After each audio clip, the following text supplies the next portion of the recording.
نزدیکان گلمراد حلیموف در تاجیکستان میگویند در 2 سال بعد ترک کشور و به گروه دولت اسلامی پیوستن پدرشان زندگی آنها خیلی سخت و تاریک شده است. عائله سردار پیشین آمان وزارت کارهای داخلی تاجیکستان که در بلندی تپه دره فانی به سر میبرند میگویند بعد رفتن پدر و در عملهای تروریستی گمانبر شدن او زندگی آرام و آسوده آنها هم دیگر تمام شد. گلمراد حلیموف یکی از نظامیان بلندپایه ساختارهای حفظ حقوق تاجیکستان را منابع غربی وزیر جنگ دیش نامیده ایالات متحده برای دستگیر شدن او 3 میلیون دلار پاداش وعده کرده است. با وجود خبرهای ضد و نقیض از مجروح و کشته شدن حلیموف تا حال شهادت مرده بودن او به دست نرسیده است.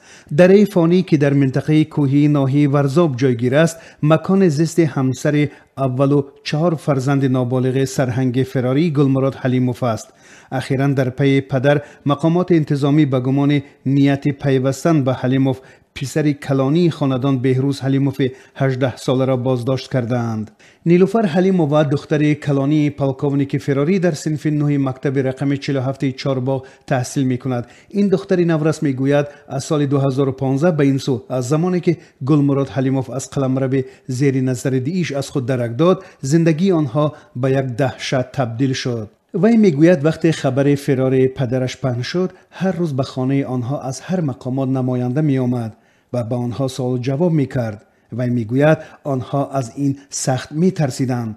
حالا هم وقتی برخی روزنامه‌نگاران می آیند زود از مقامات نماینده ها می آیند و سوال و جواب را سر می کنند. وی میگوید حالا یک زندگی ترسناک دارند. نزدیکان میگویند زندگی آنها چپا و راسته شد و زمان این خاندان یک مقامدار محترم و آبرومند بر رد معرکه و مورد توجه پلیس قرار گرفت.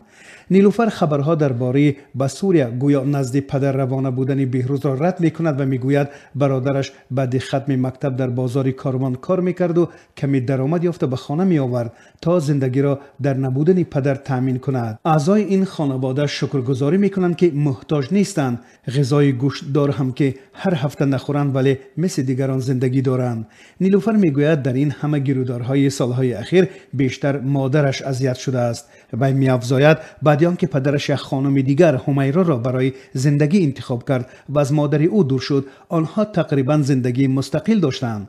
دختر و همسر گلمراد حلیموف میگویند زندگی عادی و بیچاره حالانی آنها امکان نمیدهد که به اینترنت دسترسی داشته باشند و همه خبر و آوازه هایی که درباره پدر میشنوند توسط آدمان دیگر و بر پای خبر و گزارش های مطبوعاتی به دستشان میرسد. آنها اصرار می‌ورزند که در تمام مدت بعد ترک کشور کردن پدر هیچگاه با او در تماس نبودند و راه تماس با او را هم نمی‌دادند.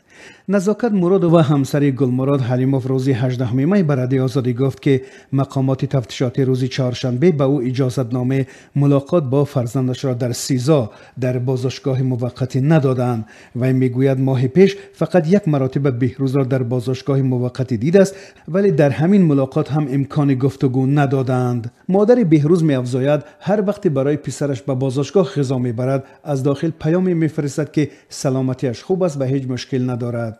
نزاکت مرادوف گفت برای آنها جریان تفتیشات احتمال برگزاری مرافعه سعودی و هیچ دیگر جزئیات مربوط به پرونده پسرش معلوم نیست. نزاکت مرادوف نقل می‌کند که بهروز سال گذشته مکتب را با بهای خوب ختم کرده می‌خواست به دانشگاه طبی داخل شود ولی با رفتن پدرش کلان خانه شد و برای تأمین روزگارشان تلاش می‌کرد. مادر صحنه بازداشت پسر را یادآور شده گفت روز 17 اپریل او در همین حولی بود. گرفتند و بردند. به گفته مادر گفتند که یک مسئله را میپرسند و جوابش میدهند ولی تا حال در بازداشت است. از ماه اپریل روزنامه بریتانیایی تایمز نوشت که گلمراد حلیموف در شهر موصل عراق کشته شده است ولی این گزارش تاکنون از دیگر منابع تایید نشده است. نظیر حلیموف برادر گلمراد حلیموف ماه اپریل به رادیو آزادی گفت نه او و نه پدری سالخورده‌اش درباره کشته شدن گلمراد خبری ندارند.